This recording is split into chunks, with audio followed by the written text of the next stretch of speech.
They don't have much time to rest, but they are at rest. And the Lord give me this.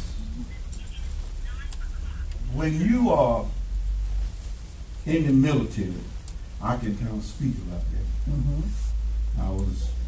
I called my mother and told my mother I had orders for Vietnam, and I didn't feel too good about it, you know. But the thing is, I let the Lord take it. Yes. And and so, I can stand here and tell you how I feel the thing about bullets flying over your head, and what it feels like, hiding in bushes and digging holes they call foxholes. Yes. But I want you to know that this is what we are facing now. We gonna have to dig down because it's time for us to learn that we are at war. That's right. Now, in war, we have generals and officers and all just go down the ladder to the non-commissioned officers, which are sergeants and corporals. And as I look at my pastor and co-pastor, they are not the general, because the general is the one that give all the direction. And I know all our direction come from who?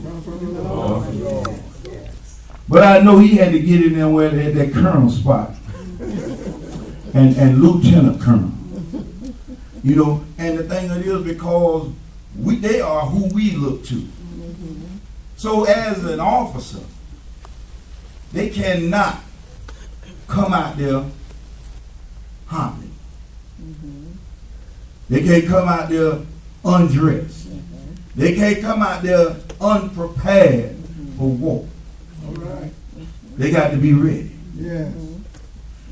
So the Lord every year give him and her time to lick their wounds. This is what we celebrate today. Yes. This is the time that they get back and they sit back and say, should I continue in this war? Yeah. Yes. Do I need to go a different direction? All right. See, when you licking your wounds, in wartime, we fight wounded. Just in case y'all didn't know that. That's right. Some people think, well, if I get hurt a little bit, they'll take me out of it. It's a long time before somebody come and take you out. In the meantime, the bullets are still coming. Oh my God. But the pastor and the wife, they are our leaders. And we look at, when they say go right, we go right. When they say duck, we duck. When they say attack, we attack.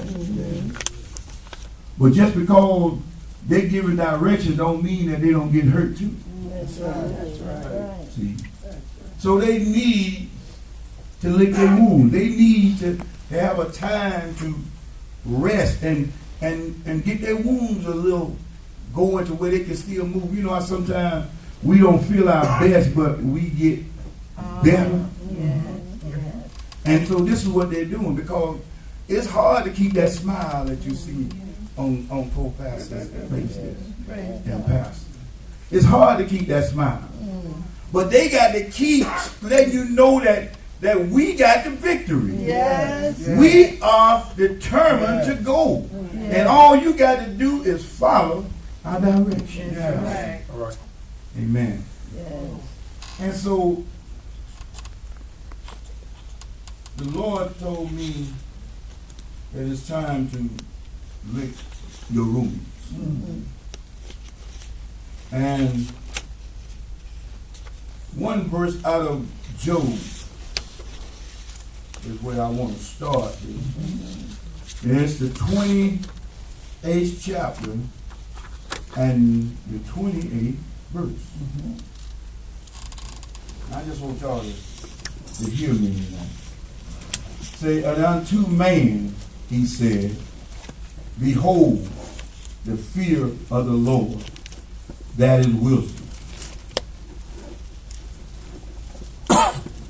And to depart from evil is understanding. Did y'all understand? Amen. See, first of all, we should fear God. Yes. Yes. Yes. And in our fear, we got love. Now, let me just bring that down to you.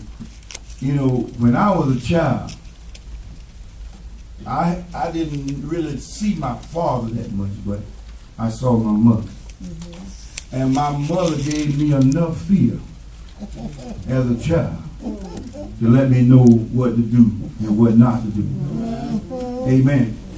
And the thing is, you know, and the brother was saying that last night about that intuition thing that mothers got. You know, I remember her coming home one day. I'm sitting on the porch minding my own business,